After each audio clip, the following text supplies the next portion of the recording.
দেখো আমরা এখন আছি হচ্ছে বিয়ে বাড়িতে। সকাল সকাল উঠে পড়েছি, উঠে এই যে ব্রাশ করবো, এই যে আমার বোন। আর এখন লজ পুরো ফাঁকা, এই যে লজের ব্যাকগ্রাউন্ড, মানে এখানে আমাদের দিদি বসবে, মানে কনে আজকের ব্রাইড এখানে বসবে।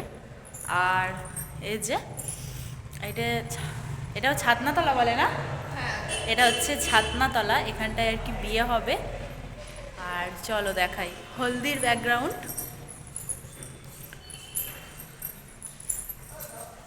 এই যে এটা হচ্ছে হলদির ব্যাকগ্রাউন্ড, এখানে কালকে মেহেন্দি হয়েছিল, আজকেও এখানে হলদি হবে। হালকা একটু লুকটা চেঞ্জ করা হয়েছে, তো সবই পরে পরে তোমাদের সাথে শেয়ার করব। এই উঠলাম, মানে কালকে মেহেন্দি ছিল, এই উঠলাম, উঠে আর কি ব্রাশ ট্রাশ করবো, গায়ে হলুদের জন্য রেডি হব, সবটাই তোমাদের সাথে শেয়ার করব। তো ফুল ভিডিওটা দেখতে থাকো, আশা করছি তোমাদের অনেক ভালো লাগবে। আরও একবার তোমাদের সাথে সুন্দরভাবে লজে যে ডেকোরেশন করা হয়েছিল সেটা শেয়ার করি। তো চলো দেখে নাও, ব্যাক ক্যামেরায় একটু ভালোই আসছে, সেটাই আর কি তোমাদের সাথে শেয়ার করছি। এদিকে দেখো এখানে হবে হচ্ছে হলদি। তো তারপরে এই যে এই সাইডে আর কি এটা হচ্ছে ছাদনাতলা, বেশ সুন্দর লাগছে তাই না? আমার তো সিম্পলের মধ্যে ভীষণ পছন্দ হয়েছে। তো এই যে এখানটাই হচ্ছে মেন জায়গা, এখানটাতে আর কি আমাদের দিদি বসবে। তো এখানটাও তো বেশ ভালো লাগছে, এখানটা একটা স্টেজ মতো। আর এইটা হচ্ছে লজের বাইরে আর কি যে গেট করা হয়েছিল, সেই গেটটা দেখতে তো ভীষণই ভালো লাগছিল। আমার তো বেশ ভালো লাগছে, তোমাদের কেমন লাগছে অবশ্যই কিন্তু কমেন্ট করে জানিও। আর এই যে দেখো সকাল সকাল তোমাদেরকে সবটা দেখিয়ে দেওয়ার পর আমি না ঝটপট করে রেডি হয়ে নিয়েছি। আর সত্যি কথা বলতে যেহেতু লজেই আছি আমরা, তার জন্য না সবটা মানে সব ভিডিও কন্টিনিউ করা হয়ে উঠছে না। কারণ সবাই যেহেতু আছে তার জন্য খুবই অসুবিধার মধ্যে লাগছে, মানে সব সময় ভিডিও মানে অন করা, ক্যামেরা অন করা হয়ে উঠছে না। তো এদিকে দেখো আমরা চলে এসেছিলাম, লজের সামনেই একটা মাঠ আছে, মানে স্কুলের মাঠ।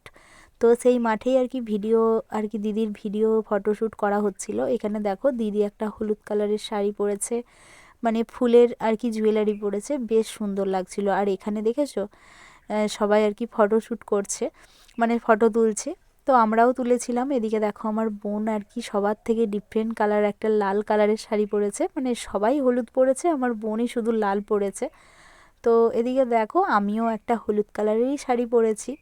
তো আমার ব্লাউজটা সবার ব্লাউজ, মানে ব্লাউজের থেকে ডিফারেন্ট কালার হয়ে গেছে। তো যাই হোক, এদিকে দেখো আমাকে কেমন লাগছে অবশ্যই কিন্তু কমেন্ট করে জানিও। আর এদিকে দিদিকেও বেশ ভালো লাগছিল। এখানে কিছু ভিডিও ফটোশ্যুট করার পর এদিকে আমরা এসে দেখি যে এখানে আর কি তত্ত্ব চলে এসেছে, ছেলের বাড়ি থেকে হলুদ তত্ত্ব চলে এসেছে। তো এখানে কিছুক্ষণ তত্ত্বগুলো আমরা দেখে নিলাম।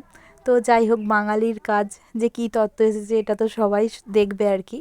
তো তারপরে এদিকে আমরা দেখো খেতে চলে এসেছি, যেহেতু অনেকটা লেট হয়ে গেছে তাই ঝটপট করে আর কি জলখাবারটা খেয়ে নিচ্ছি। আর এখানে আজকে জলখাবারের মেনুতে ছিল লুচি, আলুর দম, মটরশুঁটি দিয়ে আলুর দম, মিষ্টি আর বোঁদে। তো যাই হোক আমি আর বোন এদিকে ঝটপট করে খেয়ে নিলাম, নিয়ে আর কি এসেছি দিদির গায়ে হলুদ দেখতে। এদিকে দেখো এখানে বসিয়ে আর কি গায়ে হলুদটা হবে। তো সামনে আর কি কুলোর আর কি যে চাল, মানে হাঁড়িতে যে চাল খেলাটা হয় সেটাও হবে। আর এখানে আগে আর কি কিছু ফটোশ্যুট হচ্ছিল। এদিকে দেখো দিদির গায়ে হলুদও শুরু হয়ে গেছে। তো আমরা যেহেতু লাস্টে গায়ে হলুদ লাগাবো, এখন যেহেতু লাগাবো না, আগে যারা বিবাহিত তারাই আর কি গায়ে হলুদটা লাগাবে। আমরাও কিন্তু দিদির গায়ে হলুদ লাগাবো, কিন্তু সবার লাস্টের দিকে, কারণ এখন যে নিয়ম কানুনগুলো আছে সেগুলোই আর কি পালন করা হচ্ছিল। প্রথমে দিদির গায়ে হলুদ লাগানো হয়েছিল, তারপরে আর কি এখানে হাঁড়িতে চাল খেলা হচ্ছিল। তো তারপরে এদিকে দেখো দিদির মাথায় আর কি মানে পান ধরে আর কি যে নিয়মগুলো আছে পালন করা হচ্ছিল, আমি হয়তো সবটা জানি না। তো এদিকে দেখো বেশ ভালোই লাগছিল দিদিকে, সব ফটোশ্যুট করা হয়েছে। তারপরে দেখো আমাদের পালা, এবার হচ্ছে আমাদের হাতগুলো নিয়ে আর কি ফটোশ্যুট করা হবে। তো আমরা আর কি দিদির সাথে সবাই একে একে ফটোশ্যুট করেছি, কিন্তু আর তারপরে হচ্ছে আমাদের হাত নিয়ে যে ফটোগুলো আর কি হবে, মেহেন্দি করা আছে যেহেতু, সেগুলোই আর কি ভিডিও ক্লিপ ফটো নেওয়া হয়েছে। আর এদিকে দেখো ক্যামেরাম্যান দাদাগুলোকেও আর কি হলুদ লাগিয়ে দেওয়া হয়েছিল, ভীষণই মজা হয়েছে। আর এখানে আর কি বৃদ্ধিতে বসবে, মানে যে বৃদ্ধি হয় সেটাতে। আর এখানে বামুন ঠাকুর সবাই আর কি চলে এসেছিলো, আর এখানে আলতা পড়া হচ্ছিল, আর অনেক সবাই চলে এসেছে, এখনও অনেক মানুষ আসতে বাকি। তো তারপরে আর কি ওদিকে দিদি বৃদ্ধিতে বসে গেছে, আর আমরা গেছিলাম হচ্ছে জল সইতে। খুব একটা বেশি দূরে যাওয়া হয়নি, একদম কাছেই যাওয়া হয়েছিল দামোদর নদীতে জল সইতে। তো এদিকে দেখো সবাই আসছে, ভীষণ মজা হয়েছে। তো যাই হোক, এদিকে দেখো জল সয়ে এসে দেখি দিদির বৃদ্ধি এখনও কমপ্লিট হয়নি, তো এখনও হয়তো একটু দেরি হবে, তাই ভাবলাম আমরা একটু রেস্ট নিয়ে নিই রুমে গিয়ে। তো যাই হোক, ভিডিওটা আজকের মতো এখানেই শেষ করছি। দেখা হচ্ছে কালকে নতুন ভিডিওতে। তো কালকের ভিডিওটা হবে বিয়ে নিয়ে। তো বিয়েতে কী কী হলো না হলো সবটাই তোমাদের সাথে শেয়ার করব। যদি ভিডিওটা ভালো লেগে থাকে আমার পাশে থেকো। টাটা, সবাই ভালো থেকো, সুস্থ থেকো।